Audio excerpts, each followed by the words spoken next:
Sejam bem-vindos ao canal Muitas Vidas, um só Mestre. Chegamos na quinta parte do livro Pai Nosso, livro de Meimei, psicografia de Chico Xavier. Esse livro tem 8 partes, cada parte 5 capítulos. Já estamos então na quinta parte. As outras 4 estão na playlist Pai Nosso, aqui no nosso canal. Essa quinta parte chama-se O Pão Nosso de Cada Dia Dá-nos Hoje. Esse é o mesmo título do capítulo 21. O pão nosso de cada dia não é somente o almoço e o jantar, o café e a merenda. É também a ideia e o sentimento, a palavra e a ação.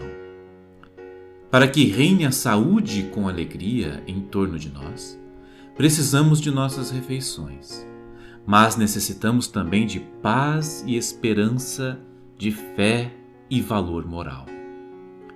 Com os nossos modos de agir, operamos sobre os outros.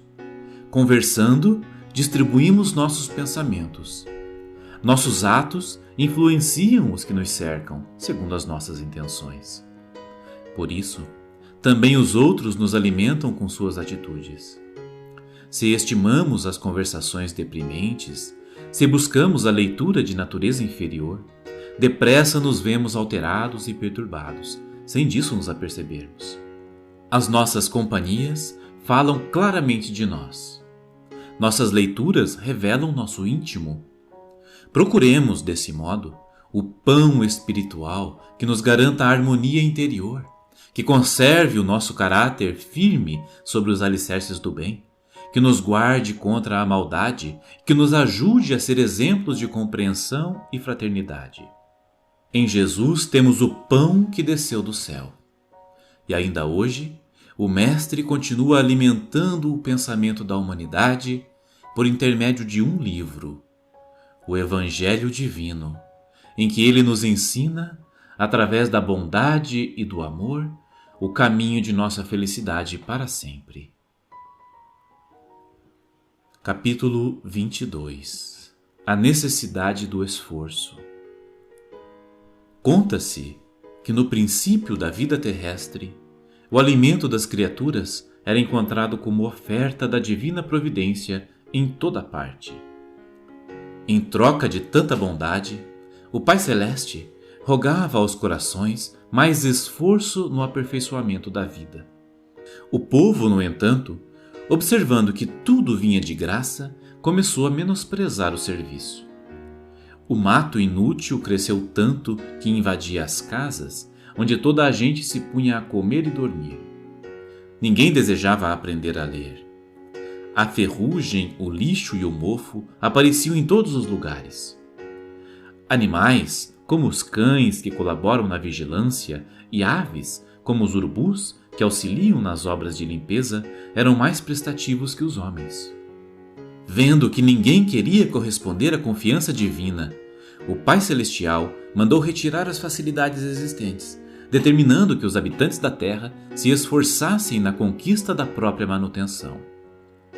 Desde esse tempo, o ar e a água, o sol e as flores, a claridade das estrelas e o luar continuaram gratuitos para o povo, mas o trabalho forçado da alimentação passou a vigorar como sendo uma lei para todos, porque lutando para sustentar-se, o homem melhora a terra, limpa a habitação, aprende a ser sábio e garante o progresso.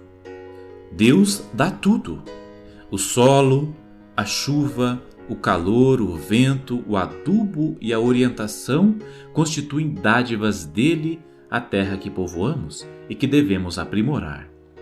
Mas o preparo do pão de cada dia, através do nosso próprio suor e da nossa própria diligência, é obrigação comum a todos nós, a fim de que não olvidemos o nosso divino dever de servir incessantemente em busca da perfeição.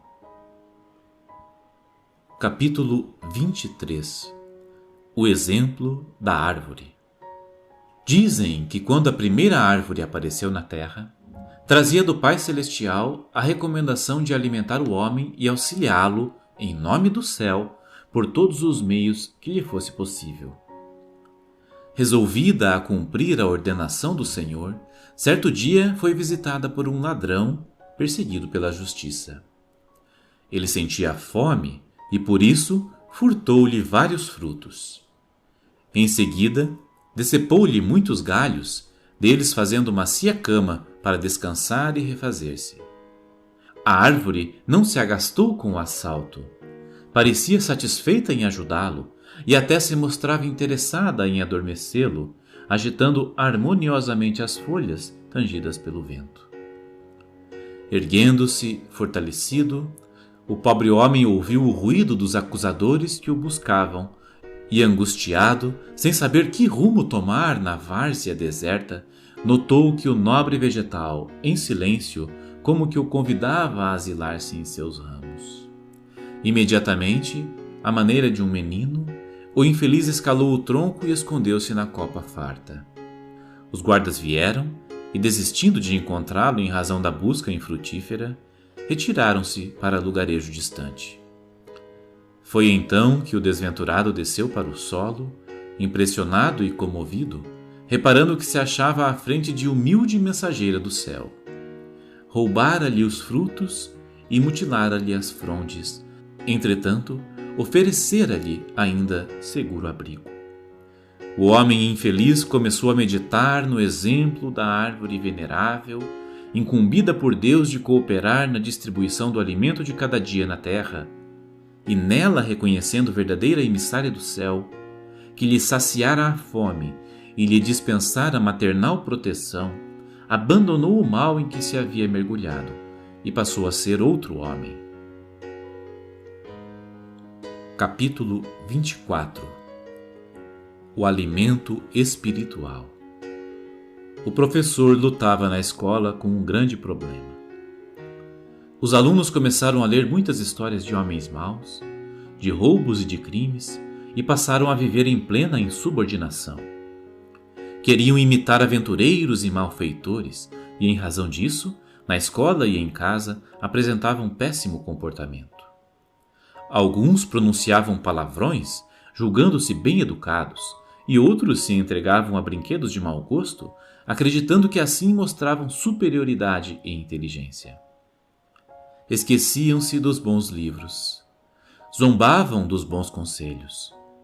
O professor, em vista disso, certo dia reuniu todas as classes para a merenda costumeira, apresentando uma surpresa esquisita.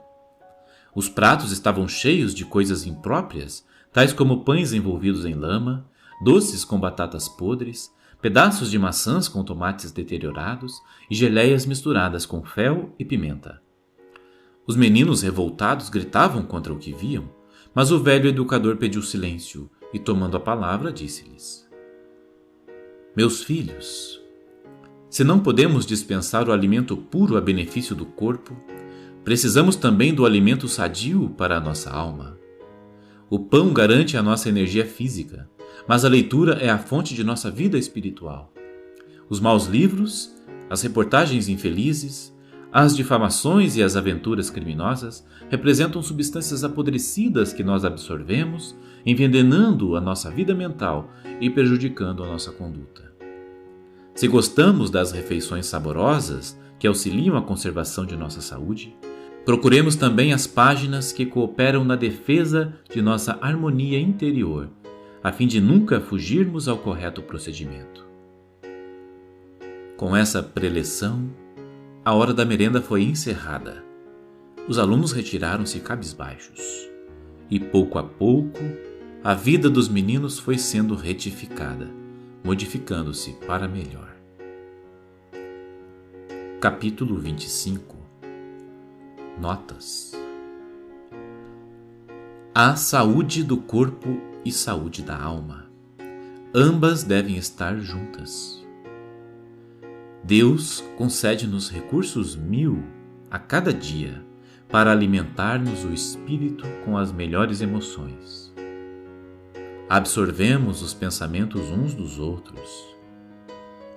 Auxilia a produção útil da natureza e estarás cooperando com a providência divina.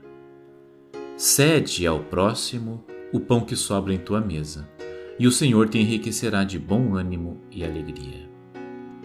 Atendendo a Deus, a terra gasta milhões de vidas a cada dia a fim de sustentar-nos. Falar mal dos outros, ao invés de ajudá-los, é o mesmo que envolver nossos sentimentos em lama invisível, ao invés de fazê-los brilhar.